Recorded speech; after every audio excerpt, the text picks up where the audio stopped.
Ito pang ano to, pang malaking pamilya.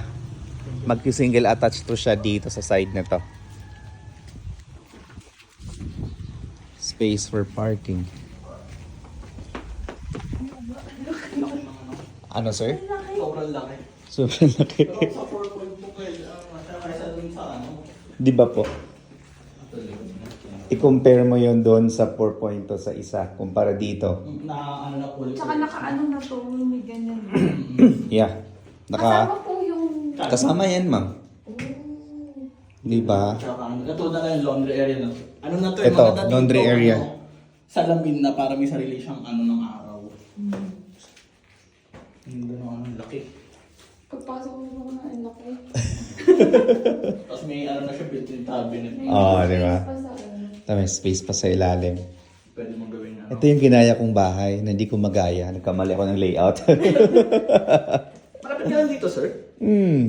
Kaya sabi ko, ano Bahay ko dyan sa, may bahay ko dyan sa baba. Sa Camellia. Yung sa Chera. Akala ko maano lang kasi malapit. Taga San Jose din pala. Oo, San Jose lang din ako. Sa kwarto, check ninyo kung gaano kalaki yung mga kwarto natin dyan.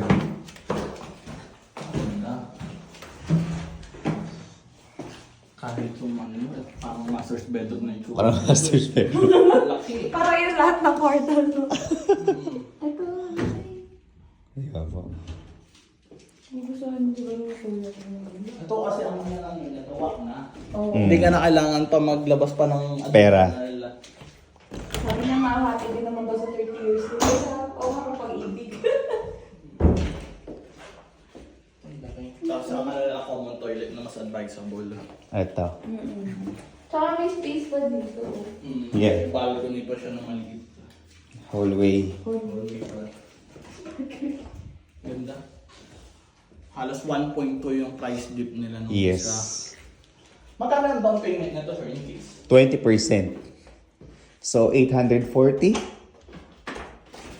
840,000 Tapos pesos. payable na Payable siya in 24 months.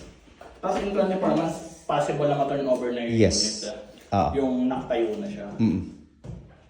Kasi may mga nakatayo na kami sa baba. Pwede natin masilip, sir, para makita lang namin yung daan. Sige, sige. Kasi video mo yung daan kasi yun yung isang kailangan niyang ma-meet yung isa, yun dun sa pinunta natin sa Santa Maria. Kasi yung nakita nila yung kalsada, ang ganda, maganda yung ano niya, malawak, ganda. Ayun yung parang isang ano yun. Sa bahay, mas prepared na to kasi gawa na. Yeah. Ang kailangan niyang i-validate is yung kalsada. Okay, Kung sige. acceptable ba, ano nila, magugustuhan ba nila.